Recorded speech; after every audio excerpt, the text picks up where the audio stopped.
What was that moment like for you? I mean, it's the stuff that dreams are made of. You know, you spend a lifetime visualizing, dreaming about it, working really hard, having a lot of moments of doubt, having a lot of moments of questioning. Is this going to happen? Is it meant to be? Am I who I say I am? And so, yeah, Bruce Buffer calling my name, Dana wrapping that belt around my waist, feeling the weight of it, it's the weight of my hopes and dreams. And it's still sinking in a little bit. Has life changed at all? Have you seen a difference? I mean, the day-to-day life hasn't changed. I'm definitely, I guess, like more recognizable. I was just telling them, like, I go to the beach with my kids and some young high school kid will be like, oh, are you Kayla Harrison? I play you on UFC 5. You're so good. Or like, oh, where's the belt, champ? You know, which is cool. My kids are always kind of like, dude, we're in the middle of building a sandcastle. Like, bugger off. But it's a blessing. It's a blessing. And you're due to face Amanda Nunes next, who's being inducted into the Hall of Fame tonight. So are you looking forward to seeing her being inducted? Absolutely. Amanda is, she's the GOAT, and she deserves all of her flowers. And I'm super happy that she's being honored tonight. It's well-earned, well-deserved, and I'm excited that she wants to come back as well. What was that face-off like, that moment that you both stared into each other's eyes? Amazing. I mean, really, it just feels like my life is a dream sometimes. Like, everything I ever wanted is happening, and it's amazing. And of course, you're no stranger to each other. You trained before. Do you have any memories of the training that you did in the past? I mean, we didn't train a ton, but the memories I do have are of admiration and respect. You know, she's the greatest for a reason, and I'm very much looking forward to sharing the octagon with her. How do you think it will go down when you finally do get in there against her? I think I'm going to win. 5 hard rounds, 1 rounds at a time, 1 minute at a time, 1 exchange at a time, 1 breath at a time. I'm going to go out there and I'm going to instill my will.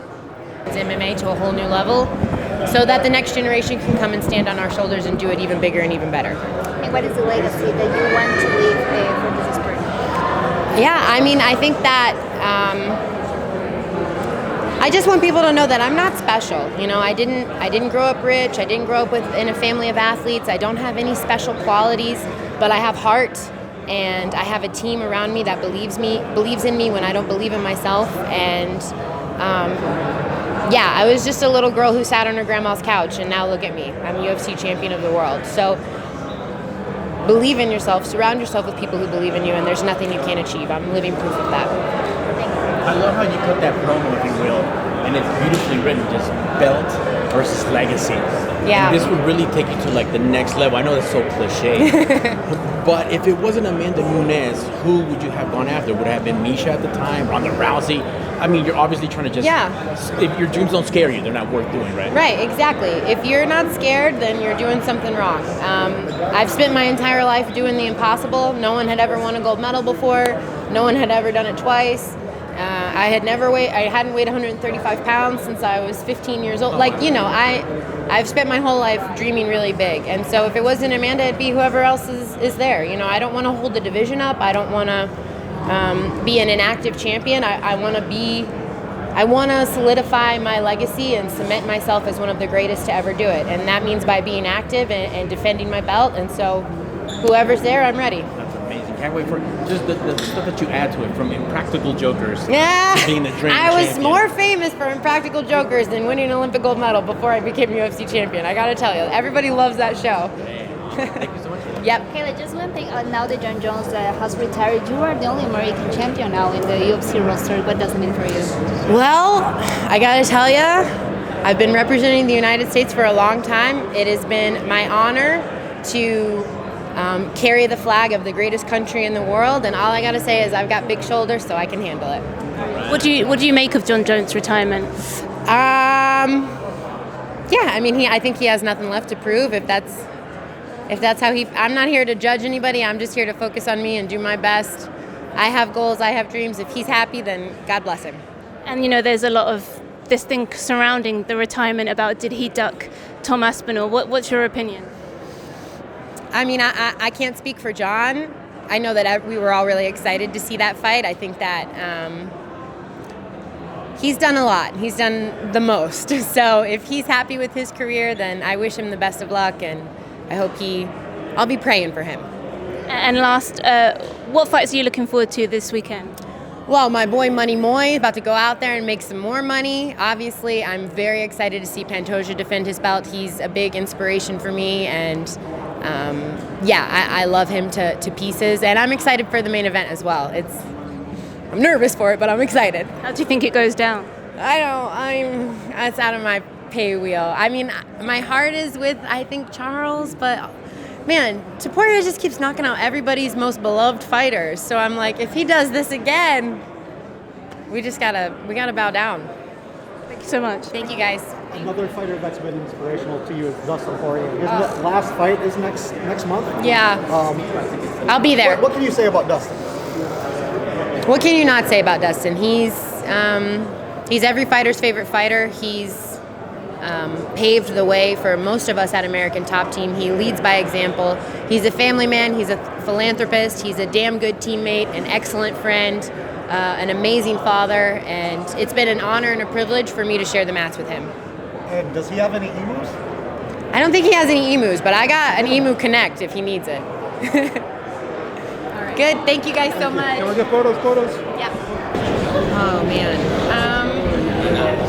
I think the body of work, it's not necessarily one moment, but I think it's all of the moments collectively, and it's how I did it. I didn't change who I am. I stayed true to myself.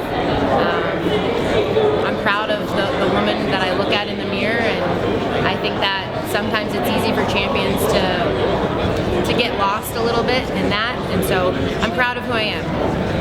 Speaking of that, when you take a look at everything as a whole, maybe a lot of people may have their certain moments like, oh, this stood out to me. What stood out to you though, in terms of when you look at those memories and like, this was my personal favorite?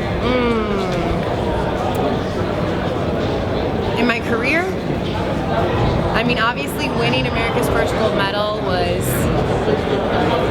I think that becoming UFC champion and winning America's first gold medal, like those moments were so special.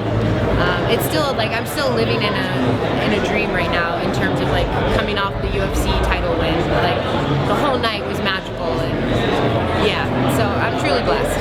Going back to what Harold said, so Pantoja was on Media Day yesterday, and he mentioned how you're such an inspiration to everyone around at American Top Team. So when you hear something like that, how does that move you to continually push yourself, but to remind yourself that all eyes are on you? Wow. I mean, that's like the highest praise he could give me. Pantoja is my inspiration, like when I'm having a rough day in the gym, I look at him, and actually every time I go with him, like I'm not even exaggerating. Like I usually go with him the last round of Mako Mondays, and if I do, I probably am going to throw up. Like chances 9 out of 10 times I'm by the bucket throwing up.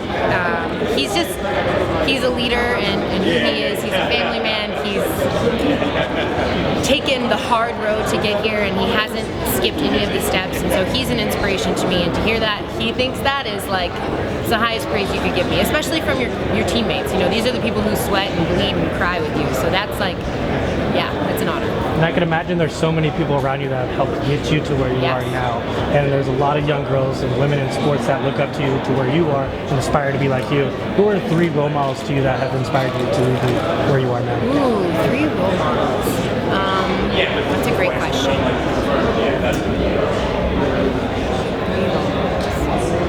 Well, my mom, another woman who has been dealt a pretty rough hand, but turned it into roses.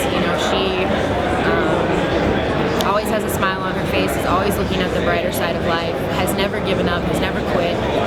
So I take a lot of inspiration from my mom. Both my grandmothers actually also, like the matriarchs of the family.